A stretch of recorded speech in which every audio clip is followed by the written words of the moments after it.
I would like to give just some background to understand where I come from. I worked on a course from a communication sciences program. It is a course in the first semester of the first year. So these are students on arrival. And I think this is important to understand some of the things I'm going to say further on. This is a large class. It has 92 students enrolled. I am the only teacher. I've been teaching this course for 2 years. This year, the year of the intervention, and the previous year. And this is how the timetable, the schedule is arranged. We have 3 hours consecutive, but with a break, 1.5 hours, then 1 hour and 30 minutes, sorry, a break, and then another hour. As for my focus, I went for less is more. This is not just an excuse, because I really took to heart what Carol told us about intervention. So I focused on a very specific issue. I wanted to reduce the amount of feedback that was required from me specifically for group assignments. Those group assignments are essays. I can elaborate on this further in the discussion.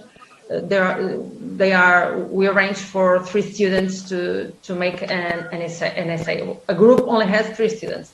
That's what I wanted to explain.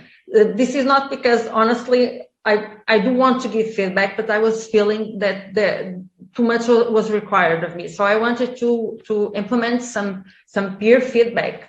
But then this is a presentation of trial and error, because I realized that first I had another problem. I went to the first session to discuss feedback with the students, and I realized that I had an assessment literacy problem. So this is a presentation about what went wrong. At that first session, I realized that I had work on assessment literacy. So I changed the plan altogether. So what happened was this: feedback, instead of being a variable, became a constant. I didn't change my feedback practices. You have them here. I arranged for group meetings in my office hours. There is one mandatory meeting per group, where they discuss the theme, the theories, and so on, the goals, the same as the previous year. And then they can register for further meetings, and they can register for how many meetings they want. Then I also give class feedback during class, almost every class, for at least 10 minutes, where I can discuss some subjects that I realized that were important subjects from the meetings and from the previous year. But I didn't change feedback.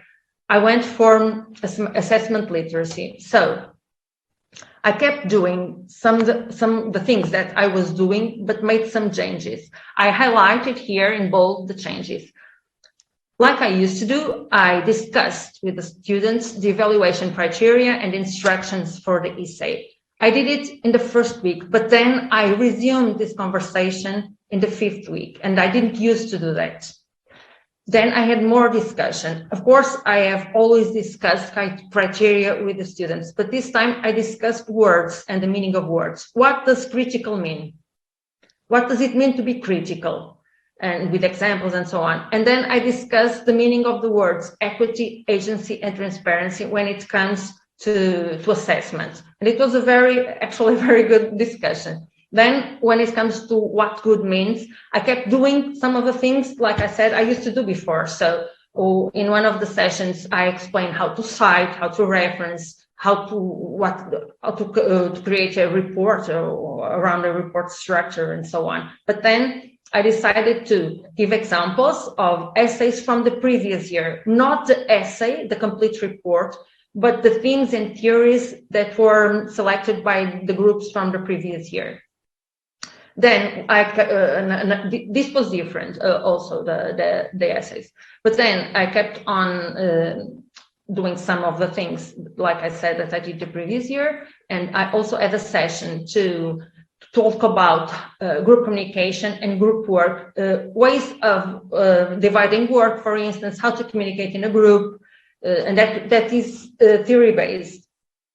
Then, when it comes to results and evaluation, I do realize I have the numbers on this, and I spent less time on feedback. I had less group meetings. I had less groups repeating meetings, and none missed appointments. I really don't have an explanation for this. Why in the previous year, some of the groups registered for the appointments and missed, and this year they didn't miss.